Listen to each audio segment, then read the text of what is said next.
जाति देख करके, मत और मजहब देख करके, क्षेत्र देख करके भर्तियां होती थी, परिणाम क्या होता था?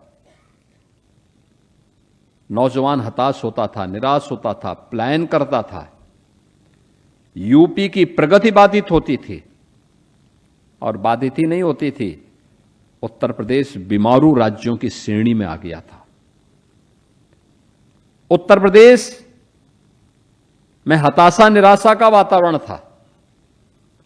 उत्तर प्रदेश अराजकता की ओर चला गया था।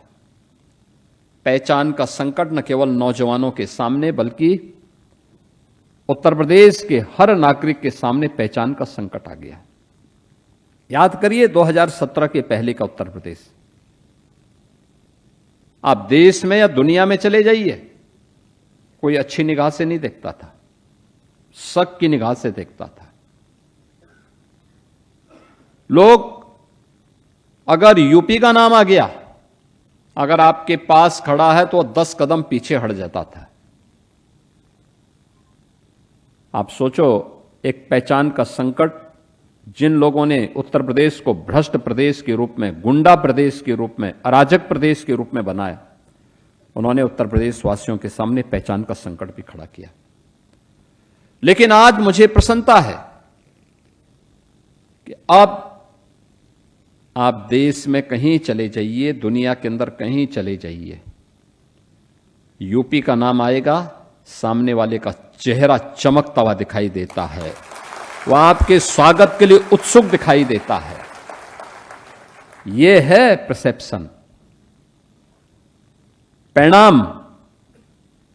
परिणाम है, हमने उत्तर प्रदेश के अंदर प्रति व्यक्ति आय को 3 गुना करने, उत्तर प्रदेश का वार्षिक बजट को भी 3 गुना करने, उत्तर प्रदेश की जो अर्थव्यवस्था है उसको भी 3 गुना करने में सफलता प्राप्त कर ली।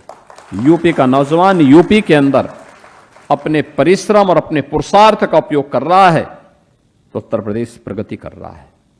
आज देश के अंदर किसी भी अन्य राज्य की तुलना में यूपी की अर्थव्यवस्था सबसे बेहतर राज्यों में से है।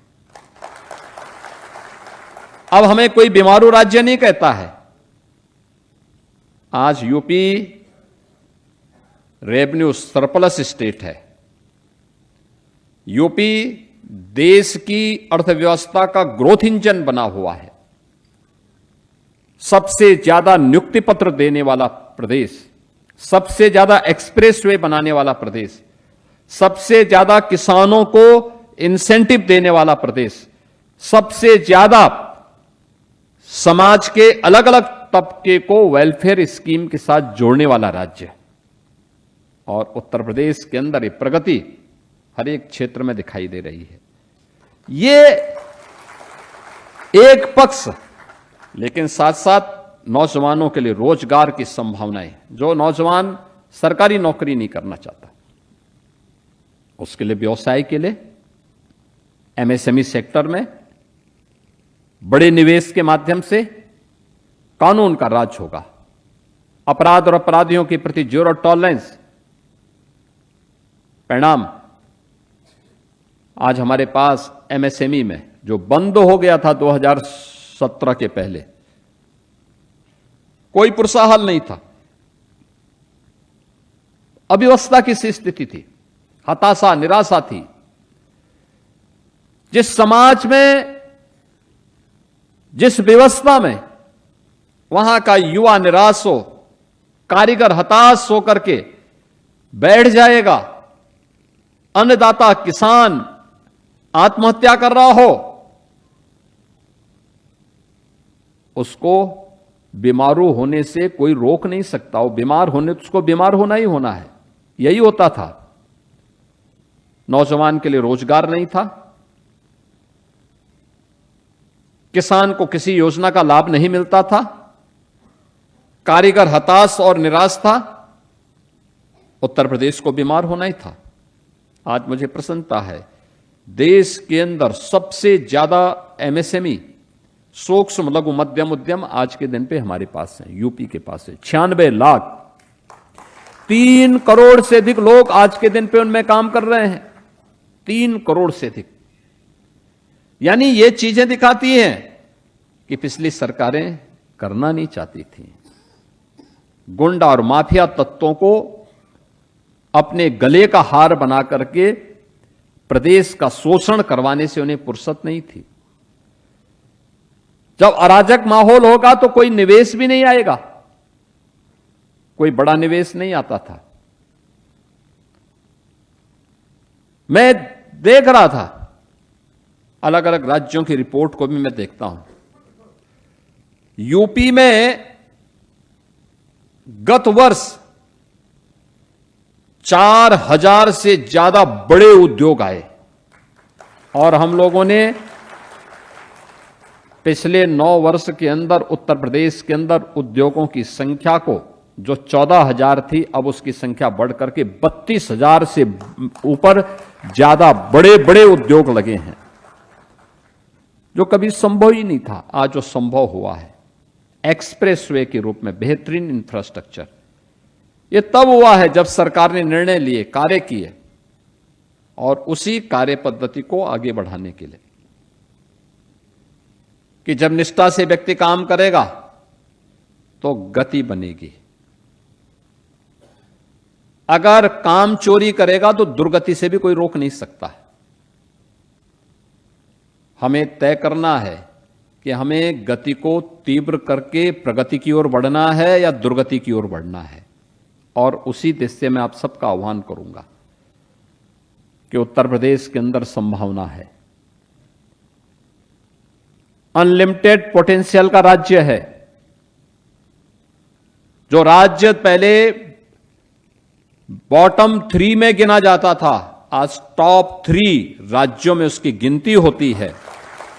उस राज्य में सेवा करने का अवसर आपको प्राप्त हो रहा है और उस अवसर का बेहतर उपयोग करना, उस दिशा से अपने आप को तैयार करना। इसके लिए जो सरकार ने प्लेटफॉर्म उपलब्ध करवाया है आयुष के माध्यम से, आयुष केवल आयुष नहीं है, मेरा मानना है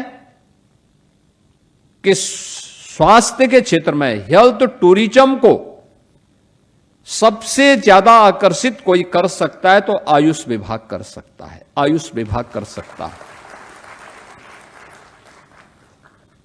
आयुष विभाग के माध्यम से चमत्कार लाया जा सकता है और उस पर कार्य करना है। आयुष्मान आरोग्य मंदिर गांव-गांव में बनाए गए हैं, उसे ठीक करना। आयुष से जुड़ी हुई अलग अलग विधाओं की, जो ट्रेडिशनल मेडिसिन से जुड़ी हुई अलग अलग विधाएं हैं, उन सबको प्रभावी ढंग से आगे बढ़ाना। मेडिसिनल प्लांट के लिए किसानों के साथ संवाद बनाकर के आगे बढ़ना। पंचकर्म की पद्धतियों को हम प्रभावी ढंग से आगे बढ़ा सकते हैं, आज के समय की सबसे बड़ी आवश्यकता है। और विभाग ने इस दिशा में कुछ कार्य किए हैं, इस पर और तीव्र गति करनी पड़ेगी। और मुझे प्रसन्नता है कि आज इसके लिए यहां पे लोक सेवा आयोग के द्वारा चयनित 202 ऐसे प्राध्यापक गण, चिकित्सा अधिकारी गण और स्टाफ नर्स आज नियुक्ति पत्र प्राप्त कर रहे हैं। और मैं मानता हूं कि आयुष की गति को और तीव्र करने में उन्हें मदद मिलेगी। ये प्रधानमंत्री जी के उस विजन को प्रभावी ढंग से लागू करने की दिशा में एक महत्वपूर्ण कदम होगा, जिन्होंने 2014 में प्रधानमंत्री बनते ही अलग अलग उसमें बटे हुए उन सभी विभागों को एक करने का काम किया है। योग है, आयुर्वेद है, होम्योपैथ है, यूनानी है, सिद्धा है, इन सबको जोड़ करके आयुष के रूप में उसको एक प्लेटफॉर्म दिया और आज देश के अंदर इस दिशा में तीव्र गति से प्रगति हुई है और वही तीव्र गति यूपी के अंदर भी लानी है। दूसरा है वोकेशनल एजुकेशन में, व्यावसायिक शिक्षा और कौशल विकास में। याद रखना, ये बहुत बड़ा प्लेटफॉर्म है। हमने जो एमएसएमई के लिए हो या बड़े उद्यम के लिए सुरक्षा का जो बेहतर वातावरण बनाया, लैंड बैंक बनाया, पॉलिसीज बनाई, निवेश के प्रस्ताव आ रहे हैं, हम सब कुछ करें और उसके अनुरूप स्किल मैन पावर नहीं दे पाएंगे तो फिर क्या मतलब है। याद करना, यह व्यावसायिक शिक्षा और कौशल विकास विभाग की जिम्मेदारी बनती है और उसके अनुदेशकों की जिम्मेदारी बनती है कि इंडस्ट्री की मांग के अनुरूप स्किल मैन पावर उपलब्ध करवाने का प्लेटफॉर्म तैयार करना। मुझे प्रसन्नता है कि व्यावसायिक शिक्षा विभाग में टाटा टेक्नोलॉजीज के साथ मिलकर के 150 से अधिक आईटीआई आज की जो मॉडर्न टेक्नोलॉजी है, आर्टिफिशियल इंटेलिजेंस के साथ, ड्रोन टेक्नोलॉजी के साथ, साइबर सिक्योरिटी के साथ, स्पेस टेक्नोलॉजी के साथ, रोबोटिक के साथ, 3D प्रिंटिंग के साथ, इन सब के भी कुछ सर्टिफिकेट कोर्सेज वहां पर और उसकी ट्रेनिंग के कार्यक्रम भी प्रारंभ हुए। इसके साथ ही हर घर नल के लिए प्लंबर भी हम प्रशिक्षित करेंगे, वह भी उतना ही महत्वपूर्ण है। अच्छे इलेक्ट्रीशियंस देंगे। आज के समय में कौन ऐसा घर है जिसके पास इलेक्ट्रॉनिक आइटम ना हो, लेकिन उसके टेक्नीशियन कहां से आएंगे। ये आईटीआई का, व्यावसायिक शिक्षा का काम है। इंडस्ट्री के लिए स्किल मैन पावर, एक कौशल विकास का काम है। इसके लिए तैयारी करना, राष्ट्रीय शिक्षा नीति भी इस दिशा में कार्य करती है। और मुझे प्रसन्नता है कि आज 272 ऐसे अनुदेशक जो स्वयं ट्रेंड हैं और वहां पर अच्छी ट्रेनिंग देकर के इन संस्थानों की गति को आगे बढ़ाएंगे और हमारी इंडस्ट्री की मांग के अनुरूप उस प्रकार का स्किल मैन पावर उपलब्ध करवाने में बड़ी भूमिका का निर्वहन करेंगे। आज ऐसे 272 हम अनुदेशक भी यहां पर उन्हें नियुक्ति पत्र वितरण करने का काम कर रहे हैं। मैं इन सबको बधाई देता हूं। दिव्यांगजन सशक्तिकरण विभाग को भी आज यहां पे कुछ कार्मिक उपलब्ध करवाए जा रहे हैं। याद रखना, दिव्यांगजन सशक्तिकरण विभाग, यह नाम भी प्रधानमंत्री जी ने दिया। हर व्यक्ति प्रतिभाशाली है और इतिहास उठा करके देखिए, दुनिया के अंदर हो सकता है किन्हीं कारणों से कहीं पे कोई दिव्यांगता का शिकार हुआ हो और लापरवाही हो सकती है, किसी बीमारी के कारण हो सकता है, किसी घटना दुर्घटना के कारण हो सकता है, लेकिन एक मनुष्य होने के नाते हमारी संवेदना और सहानुभूति उनके साथ होनी चाहिए। हर व्यक्ति में प्रतिभा है, उस प्रतिभा को प्लेटफॉर्म चाहिए और उस प्लेटफॉर्म देने का काम दिव्यांगजन सशक्तिकरण विभाग को करना है।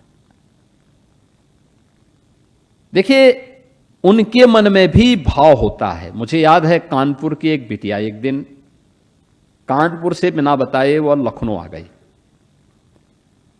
लखनऊ में विधानसभा के सामने वो बैठ गई। वो बोल भी नहीं सकती थी, सुन भी नहीं सकती थी, लेकिन उसने मेरा एक चित्र बना करके और छोटे से इतने से उस पर उसने वो विधानसभा के सामने बैठी थी।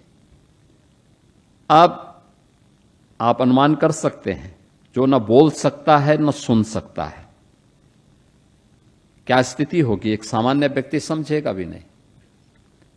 वहां पे पुलिस की सुरक्षा थी। उन्होंने पूछा कि भाई क्यों यहां बैठी है। अब वो सुन भी नहीं सकती थी, बोल भी नहीं सकती थी। परेशानी।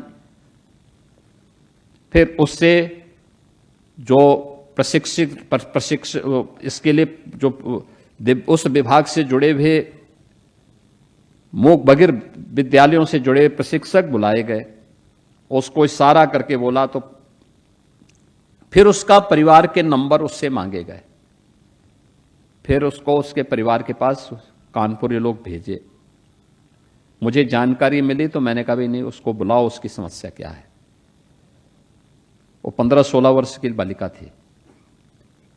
मेरा चित्र मुझे देने के लिए आई थी, कोई अपेक्षा नहीं। उसने अपने हाथ से बनाया था। तो मैंने उसके माँ बाप से पूछा, मैंने कहा ये पढ़ी लिखी है? कहा कि नहीं पढ़ी लिखी, क्योंकि बोल भी नहीं सकती है, सुन भी नहीं सकती है। तो मैंने कहा इसका ऑपरेशन क्यों नहीं करवाया। और इसमें तो सरकार पैसा दे रही है। हमने कानपुर उस बच्ची को भिजवाया और कानपुर में ही अधिकारियों को से कहा कि भाई इस बच्चे का ऑपरेशन होना चाहिए और अभ्यास कराओ इसको। और मुझे प्रसन्नता है, प्रशासन ने रुचि ली, उसका ऑपरेशन हुआ। अब वो बोल भी पा रही है, सुन भी पा रही है, लिख भी पा रही है, चित्र भी बना पा रही है। कृतज्ञता का भाव किस रूप में होता है?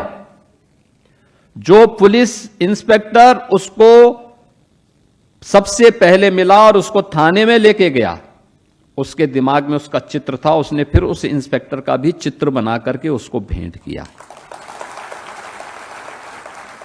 अब याद करिए, ऐसे ही अन्य दिव्यांगजनों का भी होगा। अगर हम किसी मनुष्य के साथ भेदभाव करते हैं, मैं कहता हूं कि वह तो दिव्यांग है, लेकिन आप अपने बारे में सोचिए। अभी यहां पर जब जिन्हें नियुक्ति पत्र आज प्राप्त हुआ, उनमें से कुछ अभ्यर्थियों ने अपनी सफलता की कहानी यहां पे प्रस्तुत की। उनके भाषा जो भी हो, लेकिन भाव सबका एक ही था कि साहब हम इस निष्पक्ष और पारदर्शी चयन की प्रक्रिया के लिए सरकार के प्रति हृदय से आभार व्यक्त करते हैं। यह उसका निष्कर्ष है। आभार इसलिए कि कोई बीच में लीकेजेस करने वाला नहीं, कोई सेंध लगाने वाला नहीं।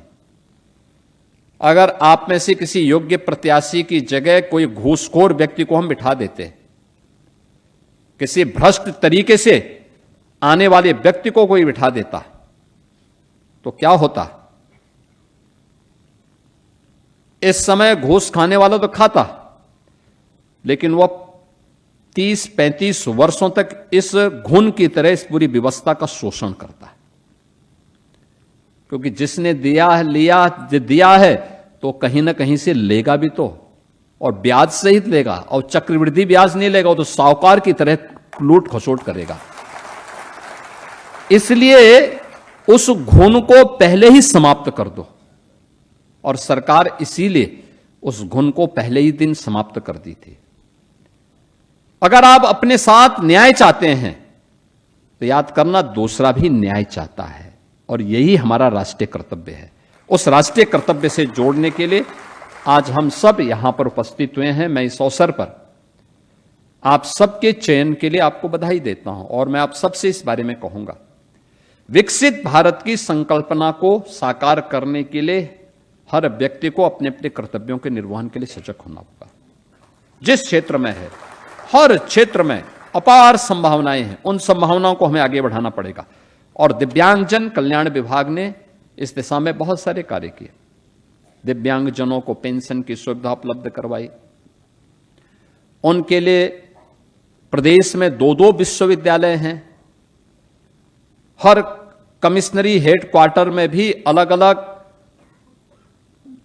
प्रकार के दिव्यांगजनों के लिए केंद्र भी खोले गए हैं। हम लोगों ने कृत्रिम अंग उपकरण वितरण के लिए डीआरसी की स्थापना भी प्रदेश के अलग अलग जनपदों में करने की कार्रवाई प्रारंभ की है, जो बंद हो चुके थे। ये उस दिशा में किए जाने वाले प्रयास हैं, और उस गति को और प्रगति की ओर ले जाने में इन कार्मिकों की योग भूमिका होगी। ये लगभग 500 जो कार्मिक आज यहां पर नियुक्ति पत्र प्राप्त कर रहे हैं, मैं इन सबको बधाई देता हूं, अपनी शुभकामनाएं देता हूं, और विश्वास करता हूं पूरी जिम्मेदारी के साथ, कर्तव्य निष्ठा के साथ आप सब अपनी जिम्मेदारियों का निर्वहन करेंगे। आपको, आपके परिवार के सदस्यों को, अभिभावकों को, माता पिता को इस चयन की प्रक्रिया के लिए मैं हृदय से बधाई देते हुए अपनी शुभकामनाएं देता हूं। धन्यवाद। जय हिंद।